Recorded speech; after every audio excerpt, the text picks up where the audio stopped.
Hey guys, time for another Patreon question. This one comes from Akash, and they ask, what are 3 of your favorite games from the last few years?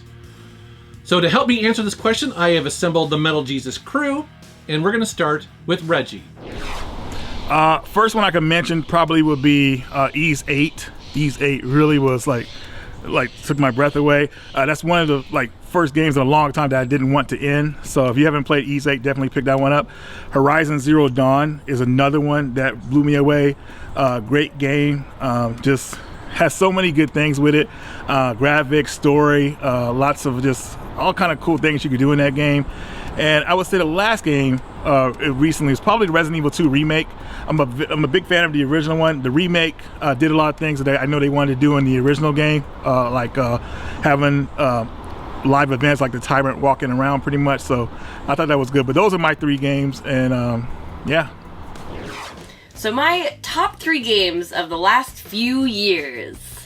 So this is a kind of a hard question because there's been a lot of good games the last few years. So I kind of bunch it into categories, loose categories. But first is going to be single player. And that one I picked The Witcher 3 Wild Hunt. This game is amazing. I have 200 hours in it. The DLC is great. Blood and Wine is one of the best DLC anything I've ever played. It's totally worth it if you haven't checked it out. And what I love about it is it just opened me up to this whole new world of lore. So when I heard this was coming out, I played The Witcher 2, loved it, and I've read most of the books. I got the graphic novels. I'm diving deep into the Witcher lore. So it's kind of stuck with me, and it's kind of great. And my next one, it's kind of 2 games, but whatever. But my next category is co-op, because I love me some couch co-op. And what better couch co-op than a 100-hour RPG? So that is Divinity Original Sin 1 and 2. These are definitely old school, grindy, difficult RPGs. And that's so much better with a friend. The characters are fun, the combat's super fun because it's all turn-based, it's all isometric, top-down awesomeness. So it's amazing. If you have a friend that you want to spend hours with, perfect game. And it's so much fun. And the second one has a lot more character development and stuff, so it's definitely improved upon the first. It's so good. And my last category is indie games, because there has been such a big influx of indie games, and it's amazing for the community. But of course, one that stuck with me, I've talked about it a lot, is Night in the Woods. I've played this several times all the way through to get the different storylines and stuff. And it's my go-to game on planes if I'm not feeling well or anxious or anything like that. Just the story's super relatable. I can't recommend it enough. It's great. So those are my top 3 games of the last few years. 3 games? I can only choose 3 games from the last few years. Well, it's a pretty hard bargain, but if I had to choose any 3, I'd have to go with Friday the 13th. Played a ton of that for the PlayStation 4 when it first came out, now playing it again all over again for the first time for the Nintendo Switch. That perfect, you wake up, you have fun, you're laughing, you're playing this game till the wee hours of the morning, playing Friday the 13th. Just what a blast that game is. I know it's a little buggy here and there, but just the fun of it, with friends makes it all the worthwhile. So I gotta go with Friday the 13th. Beat Saber, high on that list.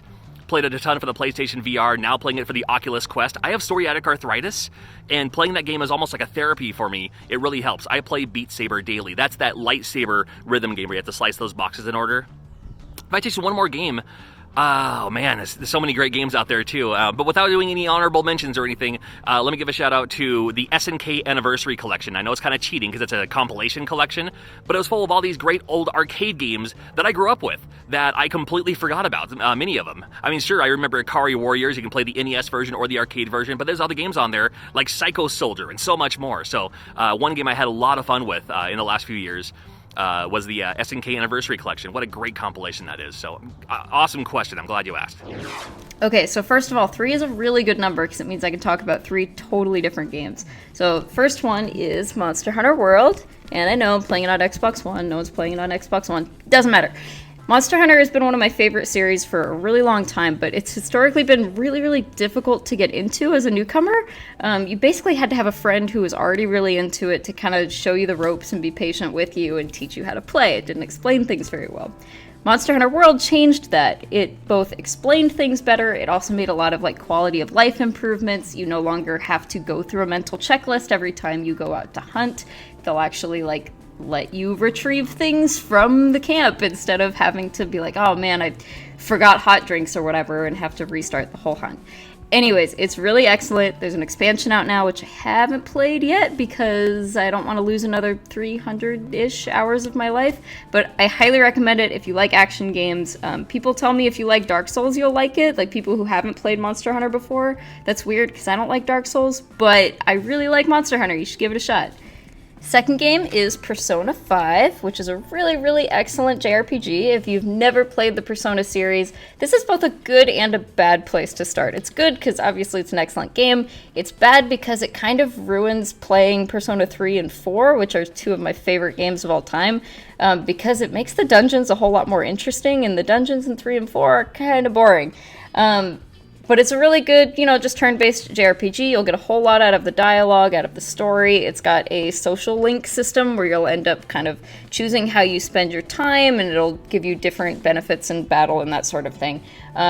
Really highly recommend. You don't have to get the collector's editions for everything like I did. These are just some of my most anticipated games. Which brings me to my third game, which has absolutely nothing to show. And that's Untitled Goose Game. Oh my god, you guys, this game just came out kind of recently as of recording this, and I am having so much fun with it. Being a goose reminds me of living with my bird, who's an asshole, and the whole game is basically just about being an asshole and causing havoc. And I guess it's technically like a stealth puzzle type game, but it doesn't feel like that, because you can sort of try a bunch of different things and experiment with different ways to be a jerk goose, and it's super fun. Waha! What has DMP been playing these last few years? The newer games that I've been enjoying? Well, of course we have Gears 5, just finished this one, really enjoyed it. Very different take on the Gears series, but I did like it overall. Also, I played all the Tomb Raider reboot many times. Enjoyed this to death. Love the direction they took. A little more of an RPG adventure game. And yeah, these were a ton of fun. I still play these. And finally, some Worms! Worms of Mass Destruction! Yeah, I got turned on to this down at the beach house with the rest of the Metal Jesus crew. A lot of fun, great sense of humor, and Worms, Roxanne, Worms! You know me, I'm all about the sparkly and new. Wow! There's been a lot of great games, but I definitely have two in mind for very different reasons why I like them. Bloodstained Curse of the Moon was an awesome throwback to an NES style 8-bit Castlevania game. I thought it was fantastic. It was kind of like an homage to Castlevania 3. I love that game. And Far Cry 5 for a AAA title release. I played this quite a bit. I've talked about it before. Far Cry 5, to me, it was an awesome premise. You're taking out a cult in backwoods America, and it's got a creepy setting. I definitely felt scared playing this game, and it's definitely a thumbs up. I liked it better than New Dawn. I played this every day for like 3 months. I think my family was getting tired of me playing this game. I absolutely loved it. Great multiplayer, fun setting. Definitely go back and check out Far Cry 5. My first pick is an easy one because I love it so much, and that is Super Mario Odyssey on the Switch. I am still blown away by all the creativity that Nintendo has packed into this game. Just when you think that maybe they've ran out of ideas, oh no. Every single level here has a new gameplay mechanic, a new gimmick, something about it that just makes you want to play it. I absolutely love this game. I played it several times. I'm going to keep playing it because I love it that much. Next up is going to be Wolfenstein 2: The New Colossus. This was a complete surprise when it came out because, I like Wolfenstein and I like first-person shooters, but this was a whole other level. The thing about this game is that, yes, the gameplay is excellent and the level design, is great, but man, I'll tell you what, the characters and the story in this game is top-notch. I actually got the Switch version, and I'm replaying that. It's funny because I was on a plane, and if you've played this game, you know that there are several pretty hardcore plot twists that happen. And on the plane, I'm playing it, and this lady next to me, it just so happened to be one of those fairly intense plot twists, and she's looking at me like, what the hell is that game? But it's such an amazing game. If you haven't played this, oh my gosh, it's so good. And then finally, I keep coming back to these games. I think they're absolutely amazing, and that is the Dishonored series. And I have the PlayStation 4 versions right here.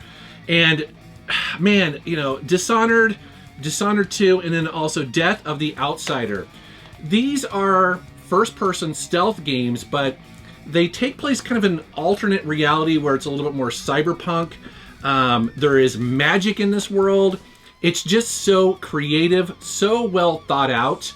The world building in here is just absolutely excellent. And what I like about these games is that, yes, they're primarily stealth games, but they really reward you for taking risks and trying new ways to solve some of the puzzles that are in the game.